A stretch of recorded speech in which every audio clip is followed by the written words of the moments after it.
Union, Right or Wrong by Mark Twain. Reminiscences of Nevada. Chapter 1. Can assure you, ladies and gentlemen, that Nevada had lively newspapers in those days. Chapter 1000. Why great competitor among the reporters was Boggs, of the Union, an excellent reporter. Once in 3 or 4 months he would get a little intoxicated, but, as a general thing, he was a wary and cautious drinker, although always ready to damp himself a little with the enemy. He had the advantage of me in one thing. He could get the monthly public school report, and I could not, because the principal hated my sheet, the Enterprise. One snowy night, when the report was due, I started out, sadly wondering how I was to get it. Presently, a few steps up the almost deserted street, I stumbled on Boggs and asked him where he was going. After the school report. I'll go along with you. No, sir, I'll excuse you. Have it your own way. A saloon-keeper's boy passed by with a steaming pitcher of hot punch, and Boggs snuffed the fragrance gratefully. He gazed fondly after the boy, and saw him start up the Enterprise stairs.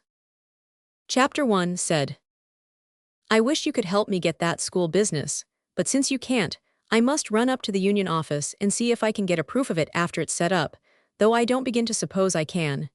Good night. Hold on a minute. I don't mind getting the report and sitting around with the boys a little while you copy it, if you're willing to drop down to the principal's with me. Now you talk like a human being, come along. We plowed a couple of blocks through the snow, got the report, a short document, and soon copied it in our office. Chapter 1000. Meantime, Boggs helped himself to the punch. Chapter 1. Gave the manuscript back to him, and we started back to get an inquest. At 4 o'clock in the morning, when we had gone to press and were having a relaxing concert as usual, for some of the printers were good singers and others good performers on the guitar, and on that atrocity the accordion, the proprietor of the Union strode in and asked if anybody had heard anything of Boggs or the school report. We stated the case, and all turned out to help hunt for the delinquent. We found him standing on a table in a saloon, with an old tin lantern in one hand and the school report in the other, haranguing a gang of corned miners on the iniquity of squandering the public money on education, when hundreds and hundreds of honest, hard-working men were literally starving for whiskey. He had been assisting in a regal spree with those parties for hours. We dragged him away and put him into bed. Of course there was no school report in the Union, and Boggs held me accountable, though I was innocent of any intention or desire to compass its absence from that paper, and was as sorry as anyone that the misfortune had occurred. But we were perfectly friendly.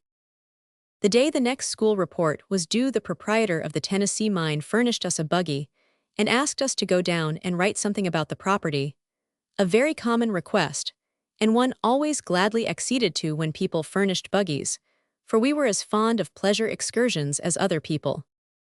The mine was a hole in the ground 90 feet deep, and no way of getting down into it but by holding onto a rope and being lowered with a windlass. The workmen had just gone off somewhere to dinner.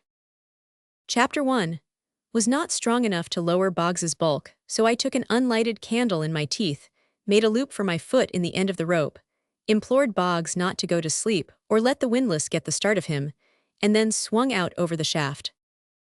Chapter 1. Reached the bottom muddy and bruised about the elbows but safe. Chapter 1.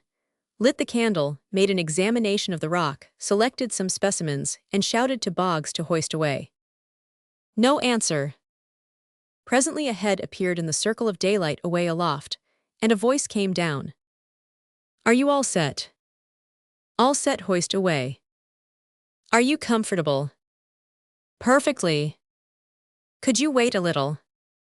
Oh, certainly, no particular hurry. Well, goodbye. Wise, where are you going? After the school report. And he did. Chapter 1. Stayed down there an hour and surprised the workmen when they hauled up and found a man on the rope instead of a bucket of rock. Chapter 1. Walked home 5 miles uphill. We had no school report next morning, but the Union had.